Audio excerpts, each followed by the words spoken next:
Let's cross to London for all the latest, and who better to join us than GB News host and Daily Mail columnist, one of my favourite commentators, I know one of yours, Dan Wootton. Well, it's been a messy few months for the Tory party. They've now got a new leader with a pretty unorthodox past, I've got to say. She barely survived the early parliamentary votes, but she's really shown her popularity with the Tory base by the win last night. Can she now unite her parliamentary colleagues, and can she unite the country?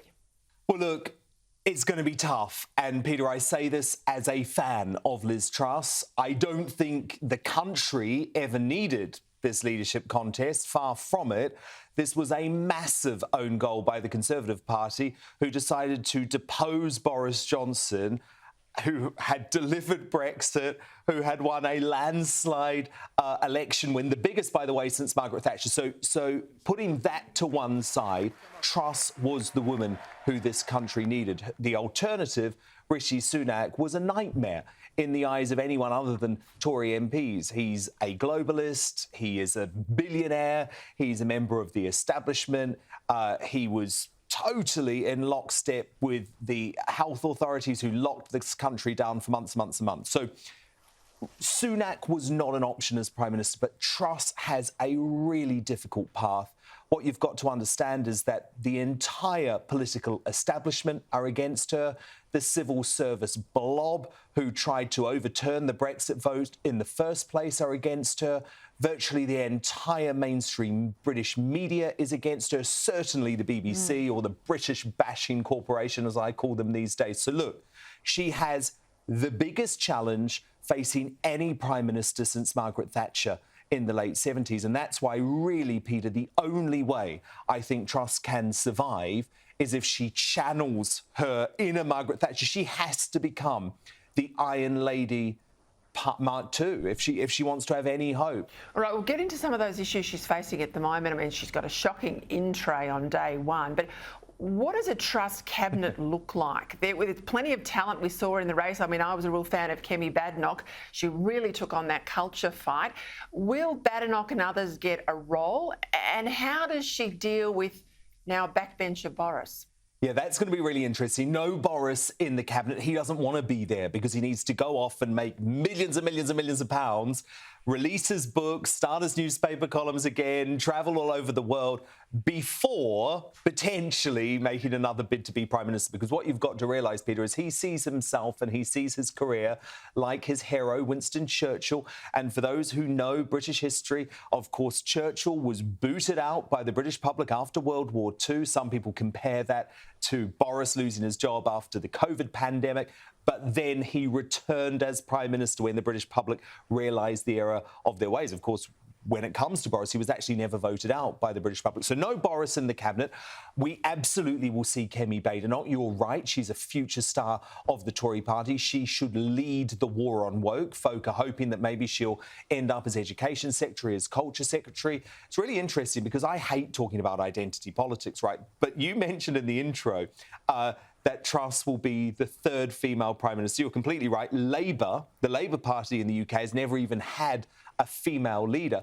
All right, well, one of the big issues, of course, is energy. I was shocked at how much it dominated the news cycle, how dire things are for households and small business in the UK. Quarterly bills unaffordable, businesses closing.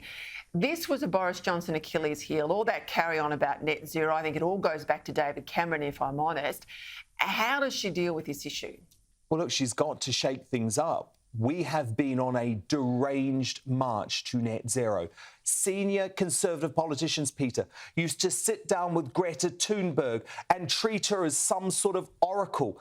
They took mad groups like the Extinction Rebellion and Just Stop Oil, who, glue themselves to the middle of major motorways. They took folk like that seriously. And finally, this energy crisis, the war in Ukraine, the fact that we don't have the access in Europe to the Russian gas and electricity has woken this country up to the appalling and shameful state that we have been left into. And it dates right back, by the way, to the Labour governments, to Gordon Brown and Tony Blair. And actually, Nick Clegg, the bloke who now runs Facebook, well, it's really awkward for him because a clip went viral the other day when he was Deputy Prime Minister of Nick Clegg boasting about the fact, oh, we're not going to do any new nuclear power stations because we wouldn't have access to the electricity until 2022. Well, guess what? It's 2022. We're up Schitt's Creek without a paddle when it comes to electricity. But the critical thing is, how do we become energy independent in the medium term and the long term? And unfortunately, the green extremists, they will now lose this argument. You just have to look at Germany, where even the Green Party of Germany now concede that we do need fossil fuels at the moment. We have to frack in this country. We have to extract gas from the North Sea. We have to build new nuclear power plants. And I think it is one of the areas where we have been so let down by the elite and the establishment. They have left us in this position. They have relied on foreign electricity sources, and Truss will sort it out, but it's going to take a long time. This doesn't happen overnight. And you've got an election in 2 years. And of course, I'm urging Australians to watch what's happening in the UK, because we have a chance now ahead of 2032 to rewrite the ship, learning from your errors, but only if we take heed and again, put the creed of green religion to one side and look at energy security. I've got to ask you before I go, though, not much can compete with a headline about a change of Prime Minister, but of course the return of the Duke and Duchess in the UK certainly has. They've arrived back in the country. We call them the ginger and the whinger here on Credlin. What's been the mood? A very abrasive interview by the Duchess last week. How do the British public feel about her, given the Queen's health and their removal of themselves from the royal family? I'm going to be completely honest with you. The mood is, please go away. Please leave us alone.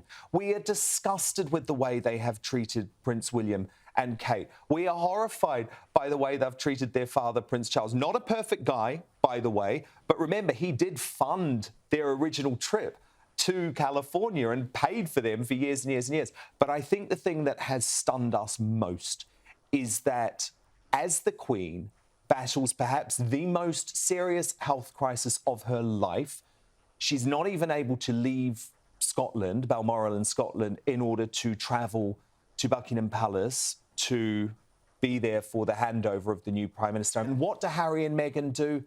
Throw more mud, throw more dirt, slag off the royal family. Well, they're back in the country this week to further their own brand. Guess what?